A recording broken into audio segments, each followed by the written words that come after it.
سپہ سالار general Asim Munir کا بڑا اعلان، واضح کر دیا کہ کشمیر بنے گا پاکستان۔ دورہ مظفر آباد میں army chief general Syed Asim Munir نے کہا، کشمیر اور پاکستان کا رشتہ لازم و ملزوم ہے۔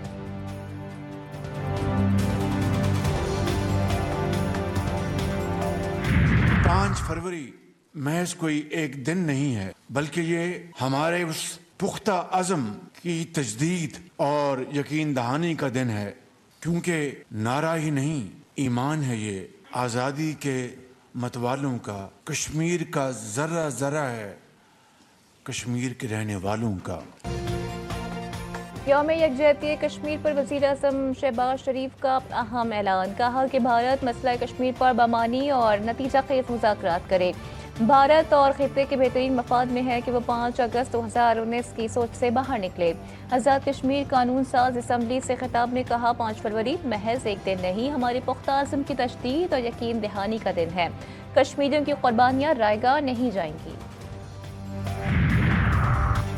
وزیر اعظم آزاد کشمیر وزیر اعظم شہباز شریف اور پاک فوج کے سپہ سالار کے شکر گزار۔ انوار الحق کا قانون ساز اسمبلی سے خطاب میں کہنا تھا کہ مقبوضہ کشمیر کے لیے پاکستان کی حمایت میں کمی آئی ہے، نہ آئے گی۔ پاکستان نے آزاد کشمیر کے مسائل کے حل کو ہمیشہ اہمیت دی، قوموں کی آزادی کی تحریک میں عروج و زوال تاریخ کا حصہ ہیں۔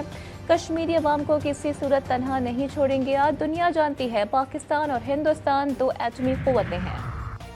وزیر اعظم شہباز شریف اور army chief general Syed Asim Munir کا کشمیریوں سے اظہار یکجہتی۔ مظفر آباد میں یادگار شہداء پر حاضری، پھول چڑھائے، ایصال ثواب کے لیے فاتح خوانی کی۔ آل پارٹیز حریت کانفرنس کے رہنماؤں سے ملاقات۔ وزیر اعظم کا قانون ساز اسمبلی پہنچنے پر پرتپاک استقبال، پولیس کے چاق و چوبند دستے نے گارڈ آف آنر پیش کیا۔ مقبوضہ کشمیر برسوں بعد بھی بھارتی تسلط کا شکار، پاکستان سمیت دنیا بھر میں کشمیری عوام سے اظہار یکجہتی کا دن منایا جا رہا ہے۔ کراچی، لاہور، کوئٹہ، پشاور سمیت ملک بھر میں جلسے، جلوس، ریلیوں کا انعقاد۔ مظفر آباد میں شہریوں نے انسانی ہاتھوں کی زنجیر بھی بنائی، بھارت کے خلاف زبردست نعرے بازی۔ اسلام آباد میں دفتر خارجہ سے ڈی چوک تک ریلی، قومی پرچم تھامے بڑی تعداد میں بچوں نے شرکت کی۔ حکومتی عہدیدار، سیاسی رہنما، انسانی حقوق کے کارکن اور شہری بھی بڑی تعداد میں شریک۔ واک کے دوران 1 منٹ کی خاموشی اختیار کی گئی۔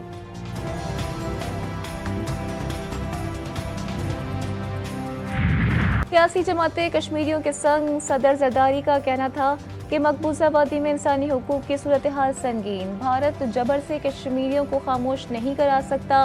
مولانا فضل الرحمان نے کہا کہ اقوام متحدہ کی قرارداد پر عمل درآمد میں بھارتی منفی رویہ اور ہر درمی رکاوٹ ہے۔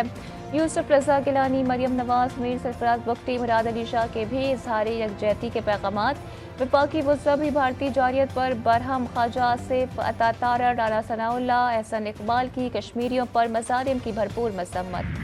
اسماعیلی فرقہ کے روحانی پیشوا پرنس کریم آقا خان دنیا سے رخصت ہو گئے۔ ان کی عمر 88 برس تھی۔ پرنس کریم کا انتقال پرتگال کے دارالحکومت لسبن میں ہوا۔ دنیا بھر میں ان کے چاہنے والے سوگوار مرحوم کو پاکستان اور بھارت کے اہم ترین سویلین اعزازات حاصل تھے۔ پرنس کریم آقا خان کے انتقال پر صدر آصف علی زرداری اور وزیر اعظم شہباز شریف کا اظہار افسوس، کینیڈین وزیر اعظم کی بھی تعزیت۔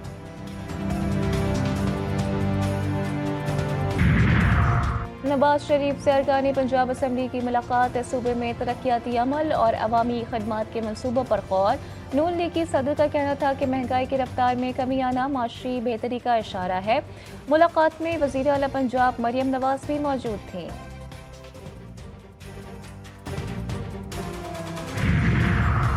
صدر آصف علی زرداری کا دورہ چین، بیجنگ میں چینی قومی ہیروز کی یادگار کا دورہ، جرأت اور بہادری کو خراج تحسین پیش کیا۔ ہم منصب شی جن پنگ اور وزیر اعظم لی چیانگ سے ملاقات متوقع۔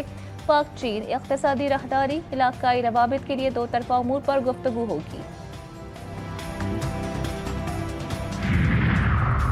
عالمی سیاست میں پاکستان کا کردار نمایاں، چیئرمین پیپلز پارٹی کے غیر ملکی دورے توجہ کا مرکز بن گئے۔ بلاول بھٹو زرداری کی کل امریکی صدر ڈونلڈ ٹرمپ سے ملاقات متوقع۔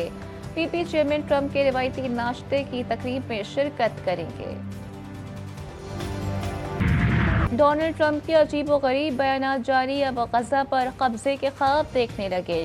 امریکی صدر نے کہا کہ غزہ کی پٹی کو ہم اپنی ملکیت بنائیں گے، مقصد علاقے میں استحکام لانا، فلسطینی شہری غزہ چھوڑ دیں۔ حماس اور سعودی عرب نے ٹرمپ کا بیان مسترد کر دیا۔ کراچی میں انٹر کامرس اور آرٹس کے نتائج بھی مایوس کن۔ کامرس ریگولر گروپ کے نتائج میں کامیابی کا تناسب 30.9% رہا۔ 28,000 میں سے 5,494 امیدوار تمام پرچوں میں کامیاب ہوئے۔ آرٹس ریگولر کے 9,792 میں سے 2,818 امیدوار تمام پرچے پاس کر سکے۔